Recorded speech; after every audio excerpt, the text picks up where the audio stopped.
Hi guys, welcome to Breion's Diary, where we talk about life. We are healing, growing, and building our confidence and self-esteem, but we're doing it through God.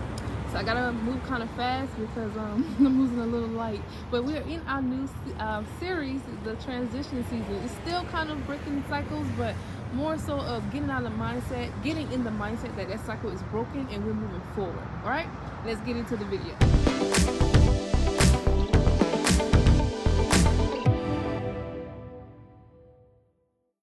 A few days ago, I went into a spiral, y'all. And I went into a spiral because I had a lot of things come up the day after my birthday, and I got in my feelings thinking that I made a mistake going on my birthday trip, even though I had such an amazing time. But when I get anxious, I start spiraling. And I honestly hate when I do that because it's very intense and I can sometimes project onto others. It's a lot for others to take on because I can be pretty dramatic. So it's hard for me to calm down because my mind is usually too all over the place when I'm in that state for me to think logically, and I almost expect others to help me to get out of my emotions, if that makes sense. But I say, that's not fair to others, nor is it their job. However, when I do get in a state of calmness and talk to God, He works it out. And we all know that He works it out every time. And this time it was instant. Like, I got a phone call right after I calmed down and talked to God, literally right after. My lesson from that situation was those are the moments to put into practice what God has taught you. 2 nights before my trip, I was spiraling and I was up at 3 a.m. God woke me up and God taught me how to get into a meditative state. And what He told me was in those moments to be still, and when I be still, I can hear Him. So again, as I've stated before, He prepared me. Remember, the enemy attacks your emotions. Why? Because of what I just said. Like, when you get to a place that you're too emotional, you cannot think straight. You won't hear God clearly, and honestly, sometimes more than likely you will make impulsive decisions. Also, don't ignore God and put your feelings over your faith. Don't ignore God and put circumstances in front of you over what God is telling you. Again, Matthew 6:33, seek His kingdom and His righteousness. I say that because while I was spiraling the other day, God was talking to me, but I chose to call people instead and allow the thoughts to ruminate, the negative thoughts at least.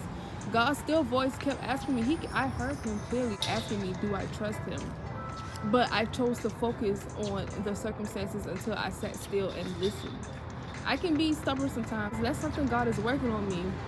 But the next day, as I was laying down trying to get myself together, because I was still just a tad bit anxious, but one of my OG clients, my baby clients, she texted me. They was going through what I was going through, but God led me on what to tell her, and what I told her, I in fact needed it myself in that moment, because it was a reminder. Once I read over what I told her, I heard God tell me, this is why I need you focused. And there was plenty other lessons in that situation, but that's not for today's video. But the other night while I was spending time with God, He kept telling me to stay focused. So y'all, the enemy will try to trip you up. He tried to make me see circumstances as I made a mistake when I know for a fact I got permission from God to celebrate my birthday, And guess what? Everything worked out. And the whole point of that too is, even if it was a mistake, even if you do make a mistake, know that God is a graceful God. Repent, and it's always going to work out. So this is why I am, again, enjoying the wilderness, my time of learning and making mistakes. Not saying that I won't make mistakes moving forward, but enjoying the building of grief. The spiritual growth, no matter how much I don't like how it feels, we know that it's a part of the journey. And I'm not the only one going through this. And then last thing, God can always use your bad to turn it for His good and get the glory out of it. How? I'll tell you. The more the enemy attacks me, the more God protects me. The more mistakes I make, the more God works it out. The more wisdom I receive. The more God works it out, the more God protects me. It gives me more reasons to trust Him. The more my faith grows. Now, I'm still working on the area of trust, but I can tell you that my faith is pretty strong. And what the enemy thought he was doing this week allowed me to continuously become aware of his attacks and expose him to you guys. So I was asking God for content for this week and what He wanted me to tell you all, share with you all, and here we are. So everything always works out for his good.